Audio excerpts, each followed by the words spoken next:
Good morning मेरे प्यारे बच्चों। आज हम लोग क्लास 10th में मैथ राजू प्रकाशन का अनसॉल्व आज से स्टार्ट करते हैं सॉल्व करना। ठीक है, तो हम लोग 2020 का प्रैक्टिस सेट 1 आज सॉल्व करते हैं। तो इस वीडियो में मैं कुछ आपको एक दो क्वेश्चन जो भी होगा मैं करके आपको दिखाऊंगा। और यदि आपने अभी तक मैथ में कुछ भी नहीं पढ़ा है तो आप लोग यदि मेरे साथ इस अनसॉल्व को सॉल्व करते हो तो आराम से आप पास कर सकते हो बहुत अच्छे नंबर से, ये हमारी गारंटी है। बट आप पूरा वीडियो देखें और यदि समझ में आए तो सब्सक्राइब करें, लाइक करें और अपने दोस्तों के पास शेयर भी करें। तो हम लोग चलते, जैसे कि आपके सामने मैंने राजू प्रकाशन का अनसॉल्व लिया है और इससे बहुत अच्छे क्वेश्चन आपसे पूछे जाते हैं, तो हम लोग चलते हैं। ठीक है, तो देखो यहाँ से जैसा कि आपको प्रैक्टिस सेट में 1 देखो, अगर आपके पास अनसॉल्व नहीं है तो मैं आपके सामने कर दे रहा हूँ। आप यहाँ से कोई स्क्रीनशॉट लेकर क्वेश्चन को आप आसानी से आप लिख सकते हो। ओके, देखो अब इसके बाद और भी मतलब यहाँ से आप पूरा स्क्रीनशॉट लेकर लिख सकते हो, कोई भी दिक्कत परेशानी आपको नहीं होने वाली है। तो मैंने आपके सामने कर दिया। अब जैसा कि इसमें कह रहा कि पहला क्वेश्चन कि सभी खंड कीजिए, तो सभी खंड में इनका पहला क्वेश्चन कि 1 से 15 तक की सम संख्याओं का समांतर माध्य होगा भैया। तो देखो 1 से 15 तक, 1 से लेकर 15 तक के सम संख्या जो इनका विकल्पी है, 1 से लेकर 15 तक के सम संख्याओं का समांतर माध्य ज्ञात करना है। तो पहला नंबर तो सम संख्या क्या होता है, तो आप यहां से देखो कि 2 4 6 8 10 12 14, इससे ज्यादा तो नहीं होगा ना बाबू, क्योंकि 14 तक क्योंकि होगा। तो जोड़ लेते हैं 4 2 6 6 6 12 12 8 20 20 10 30 और 30 12 आपका हो जाएगा 42 42 14 हो जाएगा 56। अब टोटल संख्याएं कितनी है आप बताओ, 1 2 3 4 5 6 7 बटे 7, मतलब इसके बटे में 7 करोगे तो कुल मिला के 7 8 56। तो आप यहां से कह सकते हो कि जो ऑप्शन नंबर आपका बी है वो आपका राइट आंसर है। ठीक है, क्योंकि इसमें क्या दिया है, 8 दिया है और ये क्या आ रहा है, 8 दिया है, तो आपका बी आपका सही हो गया। इसके बाद कह रहा है बाबू कि साइन ए बराबर, ये आपका इसके बाद आपसे कह रहा है कि साइन ए, कह रहा है कि साइन ए बराबर 4/5। क्या कह रहा है बाबू, साइन ए बराबर आपसे कह रहा है कि 4/5 हो तो हमें tan ए की वैल्यू बताना है, tan ए की वैल्यू बताना है। तो आप लोग ये तो जानते हो पाइथागोरस प्रमेय आप सभी जानते होंगे, क्योंकि पाइथागोरस प्रमेय क्या होता है, आप ऐसे देखो ये यहां से साइन ए, अब यदि साइन ए बराबर कितना है 4/5 है तो ये आपका मान लेते हैं कोण ए है। ठीक, तो आपका ये मान लेते हैं ए है, ये बी है, ये सी है। तो देखो अगर ए आपका कोण है 4/5 तो क्या होता है, ये होता है साइन थीटा बराबर क्या होता है, लंब बटे कर्ण होता है, और लंब आपका क्या है 4 है और कर्ण आपका 5 है। तो पाइथागोरस प्रमेय से जो आपका आधार आ जाएगा वो कितना आ जाएगा, 3 आ जाएगा। अगर आप नहीं कर सकते तो पाइथागोरस प्रमेय होता है AC का स्क्वायर AB का स्क्वायर प्लस BC का स्क्वायर। मतलब ये होता है बाबू कि कर्ण का स्क्वायर बराबर आधार का स्क्वायर प्लस लंब का स्क्वायर होगा। तो टेंशन लेना नहीं है, तो AC की जगह पे 5 का स्क्वायर आप कर दोगे, AB क्योंकि AC की वैल्यू 5 है, ये भी स्क्वायर नहीं होगा। AB की जगह पे कुछ भी नहीं है, अभी मुझे पता ही नहीं है, मान लेते हैं ऐसे रहेगा AB, और ये तो आपको पता है कि AC की वैल्यू BC की वैल्यू कितना है 4 है, तो 4 का स्क्वायर। अब ये 25 का स्क्वायर कितना हो, 5 का स्क्वायर 25 और 4 का स्क्वायर 16, इधर आएगा -16 हो जाएगा, इधर बचेगा AB का स्क्वायर। अच्छा ये बताओ जब आप 25 से 16 घटाओगे तो 9 हो जाएगा, और ये AB का स्क्वायर, स्क्वायर इधर चला आएगा तो हो जाएगा 9 रूट में, इधर AB बचेगा और इसकी वैल्यू 3 हो जाएगी, मतलब AB बराबर आपका क्या हो जाएगा 3 हो जाएगा। तो इस प्रकार से आपके AB की वैल्यू 3 आ गई। तो आप बताओ tan थीटा, अब देखो tan थीटा बराबर क्या होता है, तो आपको पता है लंब बटे क्या होता है, आधार होता है। तो लंब तो आपको पता है कि 4 है, आधार तो आपको नहीं पता था, लेकिन अब पता हो गया कि आधार कितना है बाबू 3 है। तो यहां से आपने बता दिया कि लंब बटे आधार अर्थात 4/3। तो इसमें देखते हैं हम लोग कि ऑप्शन कौन सा सही है। तो ऑप्शन नंबर कौन सा सही है, इसका तीसरा सही है। ठीक है, और तीसरा हाँ एकदम परफेक्ट है, तीसरा सही है। तो देखो एक चीज और, यदि आप लोग अभी तक अंशाल्व नहीं लिए हो तो आप राजू प्रकाशन का अंशाल्व ले लो, जिससे आपको समस्या ना हो। आप मेरे जैसे आप वीडियो चल रहा है इसके साथ साथ आप किताब खोल के रख दो। यदि आप अभी तक तैयारी नहीं की हो तो मैं गारंटी लेता हूं कि आपका बहुत ही बेहतर नंबर आएगा, ठीक है। क्योंकि इसके पहले भी हमारे बहुत बच्चे थे जो भी बहुत अच्छा 96, 95 ऐसे नंबर लेके आए हैं, ठीक है। बाकी अगर आप देखना चाहते हैं तो वीडियो उसका भी पड़ा है कि कौन कितना नंबर पाया था, देख सकते हो। तो हम लोग आगे चलते हैं। आगे क्या कह रहा है बाबू कि यदि समीकरण दिया कि 2x², समीकरण आपका दिया है, देख लेते हैं, ध्यान से देखोगे तभी आएगा कि 2x², थोड़ा लाइटिंग की दिक्कत हो रही है तो आप लोग थोड़ा मर्ज करना, बाकी अगले दिन से ऐसा नहीं होगा। तो ये कह रहा है 2x² minus 8x plus c equal to 0, इस प्रकार से दिया है। कह रहा बाबू इनके मूल बराबर है।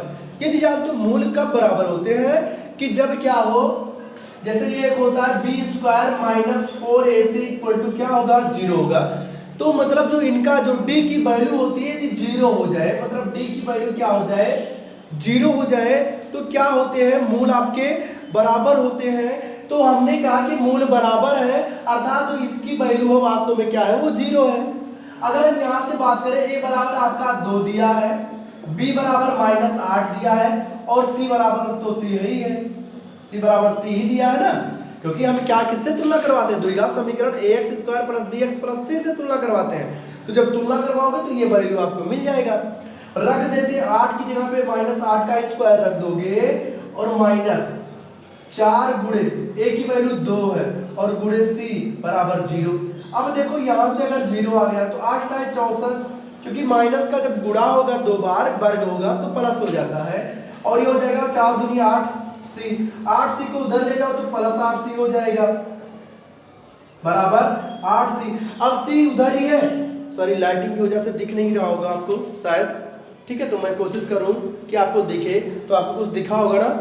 तो चलते हैं देखते हैं, और ऊपर मैं लिख देता हूं। अब अगर हम बात करें बाबू तो यहाँ पे हो जाएगा 64 बराबर 8c, तो c बराबर 64/8 हो जाएगा। 8 टाइम 64, तो c बराबर आपको क्या मिल जाएगा, 8 मिल जाएगा। तो इस प्रकार से आपके ये भी क्वेश्चन आपके सॉल्व हो गए, ठीक है। इस वीडियो में आपको थोड़ी समस्या होगी, बाद में मैं ऐसा कह रहा हूँ ना कि बाद में आपको कोई भी दिक्कत नहीं होगी। यहाँ पे थोड़ी लाइटिंग बहुत ज़्यादा है, चमक आ रहा है, ठीक है, तो कोई दिक्कत आने वाली फिर नहीं होगी आपको। तो हम लोग क्या करते हैं, इसी का अगला क्वेश्चन देखते हैं। अब इसका जो अगला क्वेश्चन कह रहा है, एक चित्र दे दिया आपको, चित्र के माध्यम से मैं समझा दूंगा, आप बेहतर समझ पाओगे, क्योंकि मैं ये नहीं जानता कि आप पढ़े हो या नहीं पढ़े हो। एक ऐसे वृत्त दिया है, वैसे आएगा नहीं क्योंकि ये शायद चैप्टर कट चुका है, तो ये आएगा नहीं, बट आपको बता दे रहा हूँ कि दुर्भाग्यवश आ गया तो आप क्या करोगे। ये दिया है 100, मतलब 10 दिया है और ऐसे बना दिया है, ठीक बाबू। तो देखो क्या होता है, इसमें कह रहे हैं कि हमें कोण t की वैल्यू चाहिए, मतलब इस वाले कोण की वैल्यू चाहिए। अब इस वाली कोण की वैल्यू हम लोग कैसे ज्ञात करते हैं, इसको ज्ञात करने के लिए हम लोग 110 तो मुझे पता है, इसके बाद क्या होता है, हम लोग ये जानते हैं कि त्रिज्या और स्पर्श रेखा के बीच बने कोणों का योग हमेशा, सॉरी बने कोण हमेशा 90 अंश होते हैं। मतलब स्पर्श रेखा ये एक है आपका, इसके बीच और इसके बीच में जो भी कोण बनते हैं हमेशा 90 डिग्री बनते हैं। कितना बनते हैं बाबू, 90 डिग्री बनते हैं। और ये एक चतुर्भुज है क्योंकि इसमें 4 भुजाएं हैं, और चारों, अगर चतुर्भुज के चारों कोणों का योग ज्ञात करें तो 360 होता है, त्रिभुज का 180 होता है और चतुर्भुज का क्या होता है, 360 होता है। तो आप क्या कर दोगे, इन सबको जोड़ के 360 से माइनस कर दोगे, क्योंकि मुझे ये बताना, सवाल लगा के नहीं दिखाना, सिर्फ आंसर बताना है उनको। तो जोड़ लोगे 9 पे 90 180, 180 में 110 आप जोड़ोगे तो आपको 0 8 1 9 1 1 2 290 मिल जाएगा, और टोटल होता है 360। जब आप 360 से 290 घटाओगे बाबू तो 0 16 से 9 जाएगा 7, मतलब आपको मिल जाएगा 70 अंश मिल जाएगा। ऑप्शन नंबर आपका 2 सही है, ये परफेक्ट है, कोई भी दिक्कत यहाँ से नहीं है। तो इसका ऑप्शन नंबर क्या हो जाएगा आपका 2, 70 अंश सही हो जाएगा। तो ये आपका राइट आंसर है। फिर हम लोग क्या करते हैं, आगे चलते हैं। कहा कि एक लंब वृत्तीय बेलन के आधार का क्षेत्रफल 9 पाई सेंटीमीटर स्क्वायर। भैया देखो आधार, जैसे बेलन आपका ये है, ये आपका एक बेलन है, ऐसे। ये आपका एक बेलन है। कह रहे हैं ना बाबू कि बेलन के आधार का क्षेत्रफल क्या है, 9 पाई स्क्वायर है। तो देखो बेलन के आधार का जो क्षेत्रफल है ये एक वृत्ताकार होता है। कैसा होता है बाबू, वृत्ताकार, ऊपर वृत्त, इसमें वृत्त नहीं दिख रहा होगा, बट अगर आप बेलन लोगे तो बेलन के ऊपर जो होता है एक वृत्ताकार होता है। तो आधार का मतलब आधार में एक वृत्त होगा, तो वृत्त का आधार का क्षेत्रफल का मतलब होता है, जैसे आधार का क्षेत्रफल उन्होंने दिया है कि पाई 9 पाई, और आधार का क्षेत्रफल वास्तव में क्या होता है, पाई आर स्क्वायर होता है। और ये दिया है कितना, 9 पाई। पाई से पाई कैंसिल, आर स्क्वायर बराबर 9, तो आर बराबर भैया अंडर रूट में 9 हो जाएगा। आर बराबर आपको कितना मिल जाएगा, 3 मिल जाएगा। तो यहाँ से आपके जो आधार की त्रिज्या आ गई वो कितना आ गई, 3 आ गई।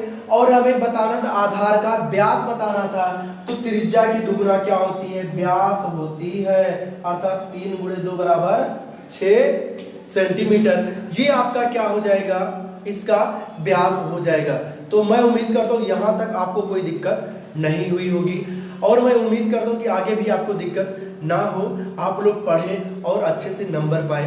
बट आप लोग मेरा भी यही एक काम कर दीजिए कि आप लोग क्या कर लें, सब्सक्राइब कर लें और अपने दोस्तों के पास जरूर शेयर करें, जैसा कि आप भी बढ़े और आपका दोस्त भी बढ़े। ऐसा मत नहीं करना चाहिए कि आप बढ़े और दोस्त आपका ना बढ़े, ठीक है। दोस्ती वही जो दोस्ती के काम आए। तो हम लोग आगे चलते हैं कि ये तो खत्म हो गया भैया, इसमें जो भी थे 4 तक आपके खत्म हो गया। अच्छा एक छूट गया है, इसका जो घा दिया था, सॉरी एक छूट गया इसके लिए, तो इसका एक घा दिया था, ये घा नंबर वो छूट गया है।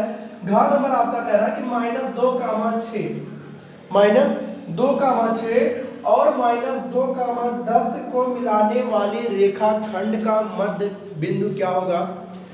तो बाबू मध्य बिंदु को निकालने के लिए एक तो विभाजन का सूत्र होता है, इससे निकल जाता है। लेकिन आपको टिक करना, जल्दी से आप टिक कैसे करोगे, आपका ये होता है बाबू कि x1 + x2/2 y1 + y2/2।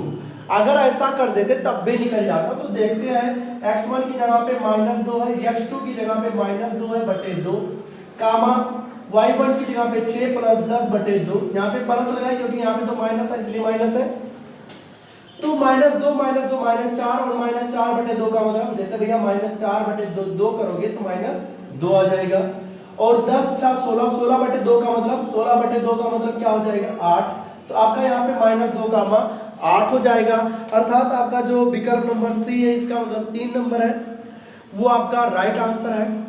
यहाँ पे भी आपको कोई सस्पेंस नहीं होने का, क्योंकि आपको ये पता होगा कि इसका 8 ही होगा। अब हम लोग खंड नंबर इसका दूसरा देखते हैं। जैसे खंड नंबर दूसरे में आपके 4 सवाल दिए गए, हम चारों उसको भी देख लेते हैं आज। बट आप लोग मेरे साथ बने रहो, ऐसा नहीं कि मोबाइल पे स्किप करके चले जाओगे बाबू, क्योंकि हाई स्कूल आपका बोर्ड है, बोर्ड का बहुत ही महत्व होता है। तो उस महत्व को देखते हुए आप लोग को क्या करना है, सवाल को हल करना है। यदि आप लोग अभी तक नहीं पढ़े तो इतना समय आप मेहनत से पढ़ लो, ठीक है। तो अब हम लोग देखते हैं इसका जो अगला सवाल है। इसका जो अगला सवाल क्या कह रहा है देख लेते हैं। इसका अगला सवाल बाबू कह रहा है, ऐसे एक चित्र दिया है, ऐसे एक चित्र दिया है, और चित्र में ये आपका चित्र का केंद्र O दिया है, और एक ऐसे दिया और एक ऐसे दिया है। तो ये दिया है A, E और B, और ये दिया है D, और ये दिया है आपको C। ये कह रहे हैं यहां से यहाँ तक 4 सेंटीमीटर है, और ये आपका 2 सेंटीमीटर है। मेरे बाबू कोई दिक्कत नहीं, टेंशन लेने की आवश्यकता नहीं है। ये आपका 4 सेंटीमीटर, ये आपका 2 सेंटीमीटर दिया। तो मैं कह रहा हूँ ना, यहाँ पे आपको किसी भी प्रकार की कोई टेंशन लेने की आवश्यकता नहीं है। तो इसमें कह रहे हैं बाबू कि जो भी दिया है आपको लिख लेना कि जिसकी AB और CD दो जीवाएं बिंदु E पर काटती हैं, और C बराबर 4 सेंटीमीटर, ED बराबर 2 सेंटीमीटर, ये दिया है, आपको लिख लेना है। हमें ज्ञात करना, मैं वहां से लिख देता हूँ, जो हिंदी में लिखा वही आपको क्या करना है, लिख देना है। तो जो मुझे ज्ञात करना है बाबू, वो ज्ञात करना है आपको। सॉरी लाइटिंग में कह रहा हूँ ना, दिक्कत है, लाइटिंग में थोड़ी सी दिक्कत है। तो जो मुझे ज्ञात करना है, क्या ज्ञात करना है, AE गुणे EB, AE गुणे EB क्या होगा, AE गुणे EB क्या होगा। तो देखो यदि क्या हो, कोई भी वृत्त दिया हो, यदि वृत्त की दो जीवाएं आपस में प्रतिच्छेद करती है तो उन दोनों जीवाओं की लंबाई क्या होती है, बराबर होती है। अर्थात आप कह सकते हो कि AE गुणे EB बराबर सी गुड़े, या फिर जो भी दिया हो इसमें कि सी गुड़े ई डी, ये दोनों की क्या होगी, लंबाइयां हमेशा सेम होंगी जब क्या हो कि दो जीवाएं किसी वृत्त की आपस में क्या करें, प्रतिच्छेद करें। तो ये देखो प्रतिच्छेद कर रही है और ई पे कट कर रही है। यदि ऐसा हो रहा है बाबू तो ये क्या होंगे, दोनों आपस में बराबर हो जाएंगे। तो ए गुड़े ई बी, हमें यही ज्ञात करना था, ए गुड़े ई बी बराबर आपके हो जाएंगे 4 गुड़े 2, तो आपको मिल जाएगा कि ए ई गुड़े ई बी बराबर 8 सेंटीमीटर। मतलब ये भी आपके 8 सेंटीमीटर हो जाएंगे, बट इसमें से कौन कितना ये नहीं पता है, लेकिन टोटल दोनों का गुणा जब होगा तो वो हो जाएगा कितना, 8 सेंटीमीटर हो जाएगा। ओके, गुणा मतलब गुणा, ये नहीं कि ये 4 है ये 2, तो कुल मिला के तो 6 ही है, बट क्या होगा, इन दोनों का जो मल्टीपल होगा, इन दोनों के मल्टीपल के क्या होगा, बराबर होगा। मतलब दोनों जीवाओं का जो गुणनफल होता है वो आपस में, मतलब दोनों जीवाओं का, जैसे इन दोनों का अगर प्रतिच्छेद करें तो इनका गुणा इन दोनों के गुणे के बराबर होता है। तो मैं उम्मीद करता हूं ये भी आप समझ पाए होंगे। यदि समझ पाए होंगे तो बहुत बहुत अच्छी बात है। नहीं वीडियो को फिर से थोड़ी सी बैक करके फिर से देख लेना, आपको आ जाएगा। फिर इसके बाद अगला सवाल कह रहे हैं कि दिया है कि cos 42 डिग्री बटे sec 48, कोई दिक्कत नहीं, बहुत ही आसान है, आप लोग स्क्रीनशॉट ले सकते हो इसका। जैसे बाबू दिया है इसमें कि कोसेक 42 डिग्री और कोसेक 42 डिग्री बटे sec 48 ये दिया है, तो कह रहे का मान ज्ञात कीजिए। बाबू सबसे पहले आप इसको तोड़ो, चाहे sec को तोड़ो चाहे कोसेक को तोड़ो, तो आप इसको लिख सकते हो ना कि कोसेक 90 माइनस 48, क्योंकि जब 90 माइनस आप 48 करोगे बाबू तो आपको मिल जाएगा 42, 90 में से 48 जाएगा तो 42 ही मिलेगा ना। तो आप इसको इस प्रकार से लिख सकते हो कि कोसेक 90 माइनस 48। अब देखो कोसेक 90 माइनस थीटा, ये देखो यहाँ पे जो कोसेक 90 माइनस थीटा होता है बाबू, वो होता है आपका सेक थीटा। क्या होता है, सेक थीटा के। तो ये कोसेक 90 माइनस थीटा 48 एक थीटा है, तो इस प्रकार से दिया है, अर्थात ये आपका हो जाएगा सेक 48, सेक थीटा, थीटा की जगह पे 48, नीचे भी सेक 48 है, तो ये आपका कितना आ जाएगा, 1 आ जाएगा। तो यही आपका इसका सॉल्व है। तो इस प्रकार से आप कर सकते हो कि कोसेक 42 डिग्री बटे कोसेक 48 डिग्री दिया है, तो कोई टेंशन लेने की आवश्यकता हमें नहीं है। हम चाहे इसको बदलने चाहे उसको बदलने, बात है कि जैसे अगर सेक को बदलते इसको 90 माइनस 42 कर सकते हैं, तब भी क्या होता, कोसेक 42 आता, दोनों आपस में कैंसिल हो जाते। तो इस प्रकार से आप आसानी से कर सकते हो। फिर एक सवाल है इसका अगला, वो भी हम लोग देख लेते हैं। तो इसका जो अगला सवाल है वो क्या कह रहा है, आप लोग स्क्रीनशॉट लेते जाइए, लिखते जाइए और हर क्वेश्चन पे गौर कीजिए। ऐसे क्वेश्चन पूछे जाते हैं, देखो पिछली बार 1-1 नंबर पे पूछा गया बाबू, अब 1-1 नंबर मिलके आपके लिए बहुत ज़्यादा हो जाते हैं, तो आप 1-1 नंबर बचाओ। ऐसे एक चित्र दिया है, ध्यान देना, यहाँ पे मैं बना दे रहा हूँ, एक चित्र ऐसे दिया है साइड में, देखो एक चित्र ऐसे दिया है ऐसे, और यहाँ पे ऐसे एक वर्ग भी दिया है, और कह रहा है कि वर्ग आपका OABC है, OABC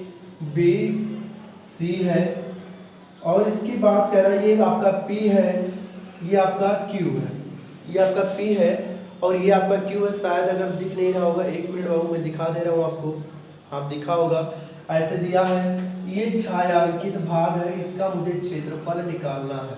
अब देखो ये कह रहे ना कि जो वर्ग है ये आपका 20 सेंटीमीटर आपका सभी है, तो आपको पता है कि जो वर्ग होते हैं, वर्ग की जो प्रत्येक भुजा होती है वो 20 होती है, अर्थात ये 20 सब कुछ 20 होगा।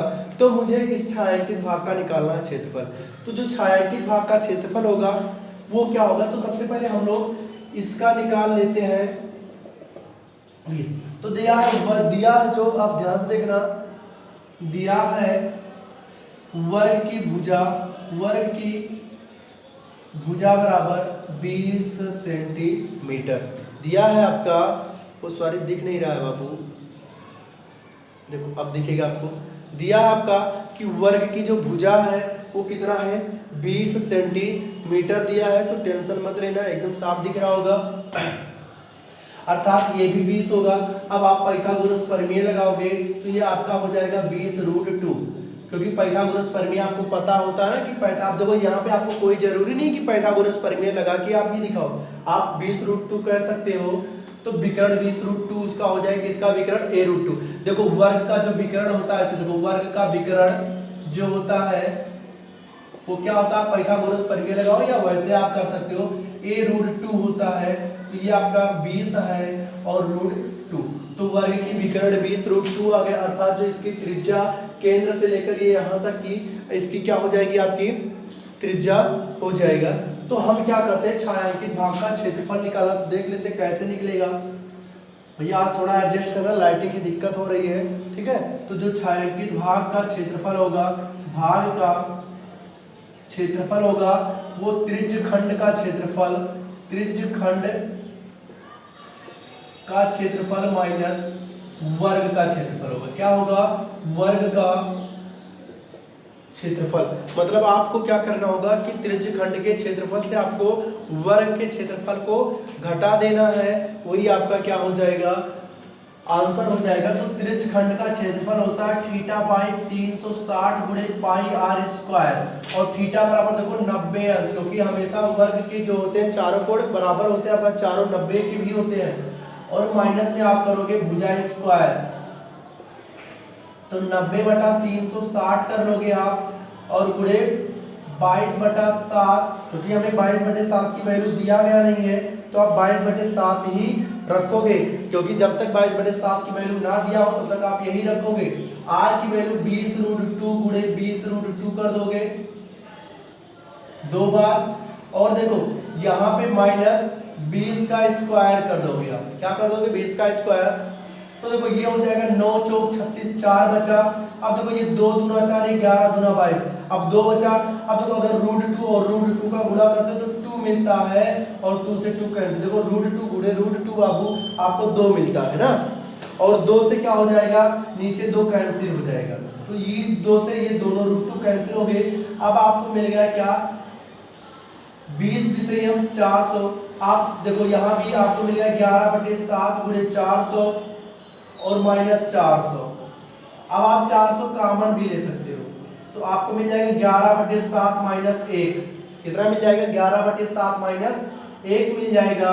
और 11 से जब घटाओगे इसे तो देखो यहाँ से मैं यहाँ लिख दे रहा हूँ, तो यहाँ पे हो जाएगा 400 गुणे 7 एकम 7, 11 में से 7 गए 4 भैया, हाँ 11 में से 7 गए 4, क्योंकि 7 एकम 7, 11 से 7 गए 4/4, तो ये हो जाएगा सॉरी 7 में हो जाएगा, तो ये हो जाएगा 4 चौक 16, तो 1600 बटे कितना हो जाएगा, 7 सेंटीमीटर स्क्वायर।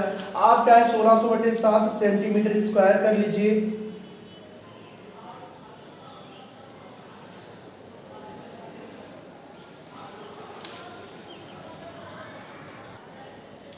ठीक, तो इस प्रकार से आप कर सकते हो आप आंसर, ठीक है। तो इस प्रकार से आपका आंसर हो जाएगा 1600/7। अगर काटते हो तो 7 दूनी 14, 2 बचा 20, 7 दूनी 14, 6 20, 60 और 7 8 56, 4 बचा, मतलब ये आपको फिर 4 बचा 40, 7 बचे 35, मतलब कितना आपका हो जाएगा सेंटीमीटर स्क्वायर। या फिर आपका 228 सेंटीमीटर आप स्क्वायर, इसको भी लिख सकते हो, किसका, छायांकित भाग का क्षेत्रफल। इस प्रकार से आप इसको भी कर सकते हो। बाकी अगर आंसर में कुछ दूसरा दे रहा होगा तो इसका मतलब आंसर गलत है, आप चेक कर लेना, ठीक है, यही होगा।